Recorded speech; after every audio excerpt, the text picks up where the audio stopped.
VCT Lock-In is the kickoff tournament for Valorant Franchising, where all 30 partnered teams, plus 2 Chinese ones, will play in 3 weeks of high-stakes competition. Every team will have a chance to play on the big stage, introducing us to the new rosters, creating new rivalries, and finding out who truly won the off-season. At least, that's how Riot describes it on ValorantEsports.com, and that all sounds great. But as the start date of VCT Lock-In approaches, there's been a lot of discourse online over the format of the tournament, which was unveiled a few weeks ago in this video from Riot.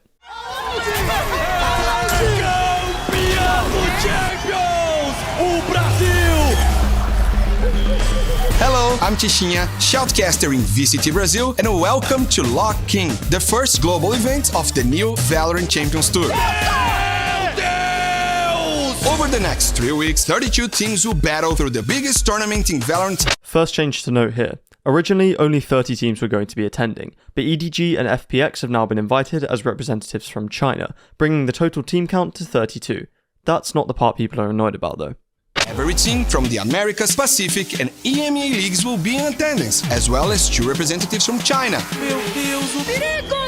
To secure victory, teams will have to battle through a gauntlet of matches where there will be no room for error. The concept is brutally simple, a single-elimination bracket all the way to the top. Teams will be drawn and placed into 2 groups that will build each side of the 32-team bracket.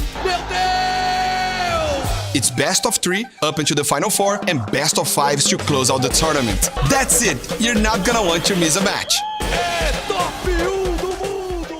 So this is the format they went with. A single-elim, cutthroat March Madness style bracket. 1 loss and you're on a plane home. This is the part people are annoyed about. And you can understand why. Chet, the coach of NRG, put it like this. Fly to Brazil, have no info on the other team because it's the first matches with a new meta, and it's single elimination. What an absolute shit tournament to kick off the year. And it's easy to bandwagon onto this opinion, but if we look at the pros and cons of the format, there are clear reasons behind why Riot chose this style. At the surface level, it does seem unfair that teams will have to fly back home immediately if they lose a single BO3, which could wind up being only 2 maps of play. That's 16 out of the 32 teams that will only see a single match from, and with opening matches like Sentinels vs FNATIC and Cloud9 vs Paper X, you start to wonder why exactly this format was chosen. You could have more, I would say, competitive integrity to the tournament. And with that, you would actually be adding, if you were to have a multi-stream, that would allow you to have more games played per team. It wouldn't just be single elimination best of 3, and the fans and the viewers would be able to watch teams play more often anyway and get those same storylines. We could speculate on this forever, or we could hear it from the main man himself, FURIA, head of Valorant Esports. He responded to Tarek's tweet on the format with an explanation, reading, "It's 100% a time constraint. We want all partner teams to be a lock-in, but that comes with a trade-off. We considered Swiss, built a whole schedule for it, but it's just too many matches, and the tournament is already too long as it is. And it's not only about the number of days, but also broadcast hours. We want our days to be 6 hours long max, otherwise we burn out the audience. Multi-streams are bad for a number of reasons, and having a longer tournament takes away time from the rest of the season, international league splits, and etc." Leo references the Swiss tournament format and multi-streams here, the only other tournament format that could realistically work for a tournament of this size, and one that CSGO majors typically use. This was also the main format suggested as a replacement for the original lock-in format, so let's break it down to see which is better. A Swiss format for 32 teams would look something like this, where the 32 teams would be split into 2 groups of 16. Within these groups, the teams would play best of ones, basically an individual map, like a single split game or a game of Ascent, until they either win 3 maps or lose 3 maps. If you win 3 maps, you make it to the playoffs. If you don't, you're eliminated. The playoff bracket would then be best of 3 single elimination, with the remaining 16 teams. This format would make sense, but there are 2 key differences to a full single elimination tournament that's stopping Riot from going with this system. The first is that it takes longer broadcast days to keep the same length of tournament, which Leo already explained Riot don't want to do, as fans will get burnt out. The other thing is, we also don't want and don't like super long days. We can add more matches without adding more days, but that means having a 12, 14-day broadcast, which is pretty brutal for viewers. Realistically, no one watches that much on a single day. It's also honestly not that fans care, but it's also pretty brutal on our production teams because they get there hours before the show starts and they leave hours after. So we can't ask people to work 18 hours. The other option to longer broadcast days would be to A, make the tournament longer, which is kind of unrealistic considering it's already almost a month long, or B, use multi-streams, where multiple matches are played at the same time.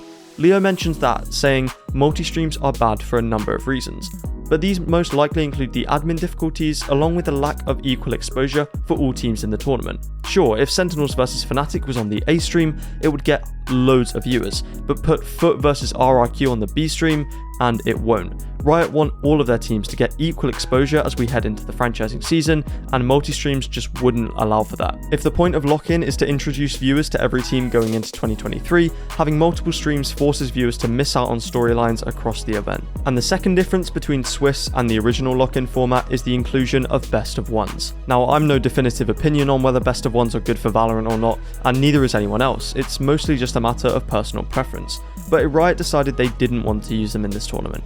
Leo says, I get that some people would prefer a few BO1s versus one BO3. In my opinion, that's choosing quantity over quality. I'd rather have one meaningful matchup that finds a definitive winner versus leaving up to a single map selection, or a pistol round that defines a game, etc. Best of ones are too fragile. And in a game like Valorant, where it's only 13 rounds to win, this is a fair point. So the people arguing for Swiss are also arguing for BO1. And to me, that's not an argument. You can't justify BO1s in this game, I don't think, with MR12 and a new map in the pool. I just don't think that BO1 would make anybody feel better about that.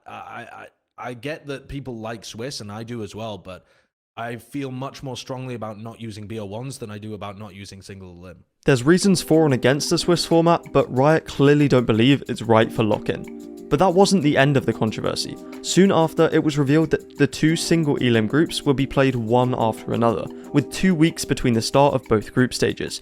Logistically, it makes sense to do this, as having them all play at the same time would result in extortionate hotel and practice room costs. But in terms of competitive integrity, there's questions over practice time and anti-stratting, as Sean Garris explains. Oof, I was wondering how logistics would work with 32 teams. I guess 2 large groups of 16 teams is the best answer. The problem is that the group who runs first will have almost 2 weeks to watch their opponent, think of new comps, create anti-strats, and etc.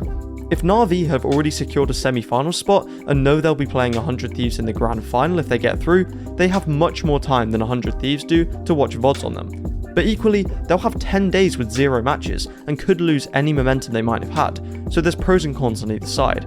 It's a really difficult situation to deal with, and one that hasn't really been commented on by Riot. Especially how the way it's split between the two sides of the bracket. I really hate like that. Even though it's a good cost saving things and like it helps with content and whatnot, it's so bad because teams are flying in later and they're not going to be part of the practice ecosystem in a new meta. And also, one side of the bracket gets a whole fucking break, like 10 days or something like that, after they get to the semifinals. And that's just weird.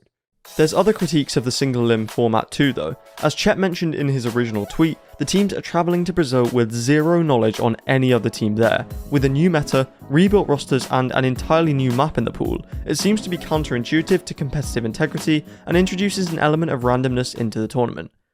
But that's kind of the point. Lock-in isn't supposed to be a hyper-competitive Masters event. It's a kickoff tournament. They want interesting storylines, and sometimes that includes upsets. Now, I'm not saying that Riot wants this tournament to be random or anything along those lines, but the point isn't to prove who the top team is. Riot are very aware that some teams haven't had enough time to scrim, or that it's a completely new meta, and that teams will have to go home after losing only once. But as Leo said, this isn't about the players, it's about the fans. It's to have a hype start to franchising, and when every game has the highest possible stakes, win or go home, it will certainly be hype.